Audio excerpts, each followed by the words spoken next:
ಮಾದಪ್ಪ ಸನ್ನಿಧಾನದಲ್ಲಿ ನಡೆಯಬೇಕಾಗಿದ್ದಂತಹ ಸಂಪುಟಕ್ಕೆ ಈಗ ವಿಘ್ನ ಏನಾದರೂ ಎದುರಾಯ್ತಾ ಅನ್ನೋ ಪ್ರಶ್ನೆ ಎದುರಾಗ್ತಿದೆ. ಸಿಎಂಗೆ ಮಂಡಿ ನೋವು ಹಿನ್ನೆಲೆಯಲ್ಲಿ ಬೆಂಗಳೂರಿನಲ್ಲೇ ನಡೆಸೋದಕ್ಕೆ ಅಂತ ಸಿಎಂ ಅವರು ನಿರ್ಧಾರ ಮಾಡಿದ್ದಾರೆ. ಇನ್ನು ಕೆಲವು ದಿನಗಳ ಹಿಂದೆ ಸಿಎಂ ಸಿದ್ದರಾಮಯ್ಯ ಅವರಿಗೆ ಮಂಡಿ ನೋವು ಕಾಣಿಸಿಕೊಂಡಿತ್ತು. ಹೀಗಾಗಿ ಸಿಎಂ ಅವರು ಆಸ್ಪತ್ರೆಗೆ ತೆರಳಿ ಚಿಕಿತ್ಸೆ ಕೂಡ ಪಡೆದುಕೊಂಡಿದ್ರು.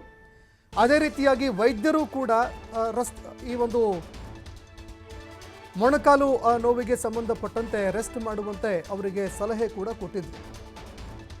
ಹೀಗಾಗಿ ಸಿಎಂ ಸಿದ್ದರಾಮಯ್ಯ ಅವರು ರೆಸ್ಟ್ನಲ್ಲಿ ಕೂಡ ಇದ್ದಾರೆ. ಮಾದಪ್ಪ ಸನ್ನಿಧಾನದಲ್ಲಿ ಸಂಪುಟ ಸಭೆ ನಡೀಬೇಕಾಗಿತ್ತು. ಇದಕ್ಕೆ ಸಾಕಷ್ಟು ತಯಾರಿ ಕೂಡ ನಡೀತಾ ಇತ್ತು.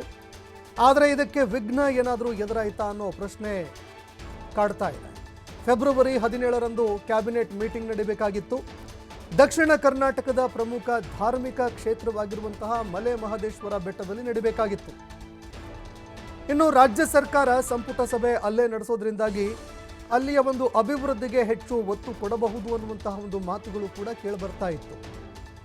ಹೀಗಾಗಿ ಅನೇಕರು ಸಾಕಷ್ಟು ನಿರೀಕ್ಷೆಗಳನ್ನು ಇಟ್ಕೊಂಡಿದ್ರು. ಅದರಲ್ಲೂ ಕೂಡ ಮಲೆ ಮಹದೇಶ್ವರ ಬೆಟ್ಟ ಹಾಗೂ ಅಕ್ಕಪಕ್ಕದ ತಾಲೂಕುಗಳು, ಇಡೀ ಜಿಲ್ಲೆ ಸಾಕಷ್ಟು ನಿರೀಕ್ಷೆಗಳನ್ನು ಇಟ್ಕೊಂಡಿತ್ತು.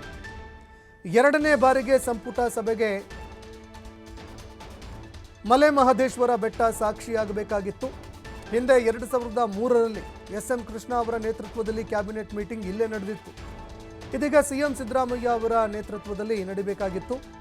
ಆದರೆ ಮಂಡಿ ನೋವಿನಿಂದ ಬಳಲ್ತಾ ಇರೋದ್ರಿಂದಾಗಿ ಬೆಂಗಳೂರಿನಲ್ಲೇ ಈ ಒಂದು ಕ್ಯಾಬಿನೆಟ್ ಮೀಟಿಂಗ್ ಹಮ್ಮಿಕೊಳ್ಳುವಂತಹ ಸಾಧ್ಯತೆ ಇದೆ.